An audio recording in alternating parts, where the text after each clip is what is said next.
Haleluya. Semua yang percaya sama-sama katakan amin. Tepuk tangan yang keras. Amin, amin. Silahkan duduk. Shalom.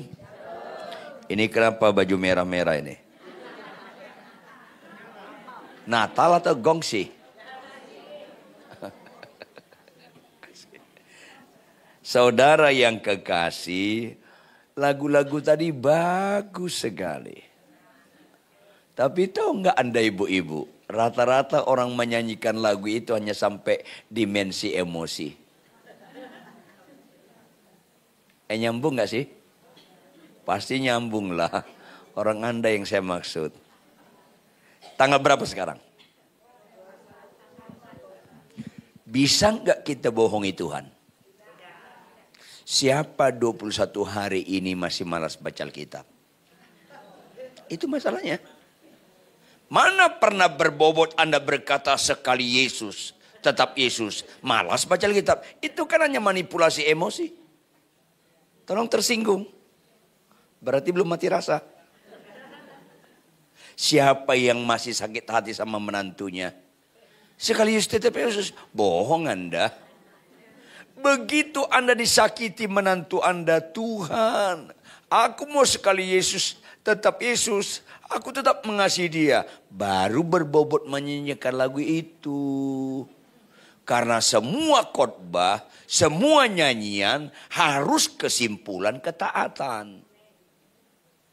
Kalau bukan kesimpulan ketaatan, semuanya bobotnya hanya verbal, retorika, akhirnya hanya halusinasi.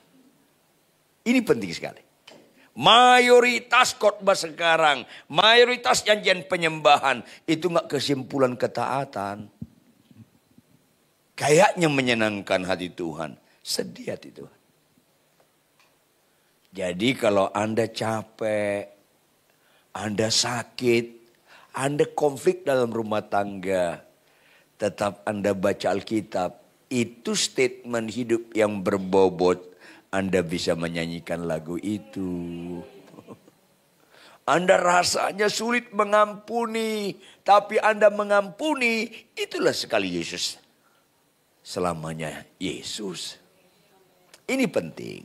Makanya iman tanpa perbuatan, khotbah tanpa perbuatan, nyanyian penyembahan tanpa perbuatan, mati itu semua. Makanya ciri utama orang Kristen bukan khotbah. Jawab, Tuhan mengendaki semua orang percaya bisa khotbah enggak? Enggak. Karena enggak semua harus khotbah, orang bisa khotbah itu enggak menentukan dia rohani atau tidak. Ini masalahnya yang orang sering kali gagal fokus. Semua orang percaya harus bisa bernubuat enggak? Nubuat itu bukan ukuran rohani karena nggak semua orang bisa bernubuat. Supaya Anda tidak gagal fokus. Jujur, semua orang percaya Tuhan kehendaki jadi pelaku firman nggak? Itu ukuran rohani. Yang nggak harus jangan ukuran rohani.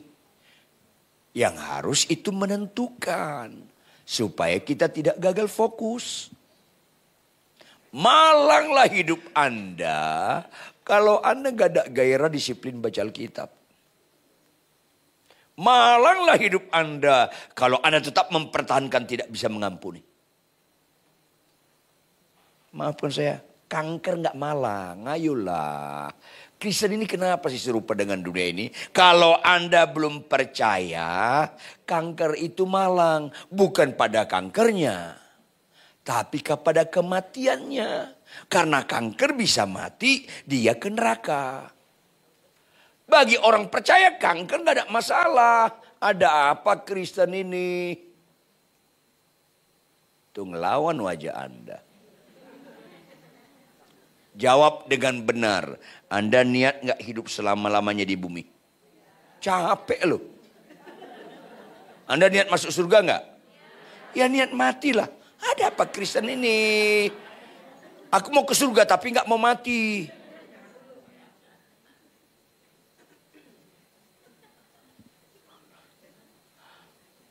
Tadi nyanyi bahasa Inggrisnya apa? Open the eyes Open the eyes. I want to.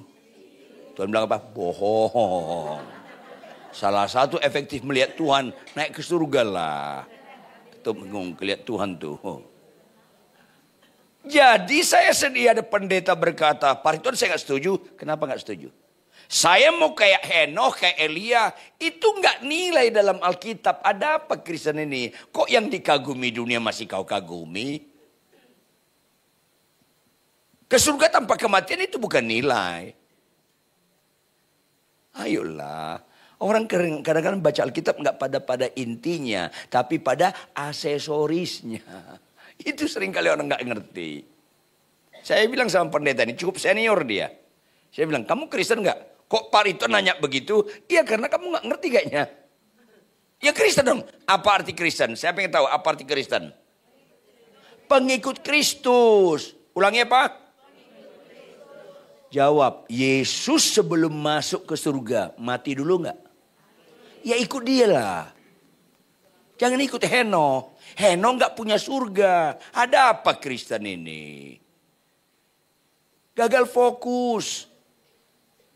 Henokh nggak punya surga. Kalau nggak percaya Anda, matilah nanti malam tanya sama Henokh. Nggak punya surga dia. Yesus punya surga. Makanya jawab, 11 murid Yesus. Berapa yang mati dibunuh? 10. Berapa yang tanpa kematian naik ke surga? Nggak ada. Karena itu bukan nilai.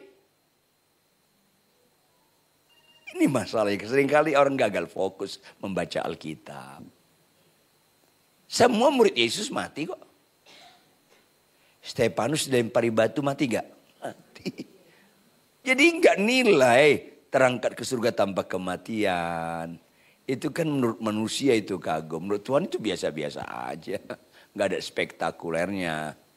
Jujur Bapak Ibu, kalau ke surga harus mati. Jujur ibu-ibu, kalau kita dari sini ke Semarang, dari sini kemana?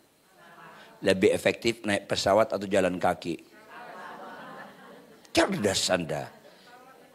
Cerdas tapi nggak cerdas. Jujur, kalau kita mati, untuk mati mana lebih efektif? Kanker atau bisul? Gak ada masalah. Ini saya sedih. Kalau gereja lebih banyak khotbah kesembuhan daripada meninggalkan dosa, jadi sesat.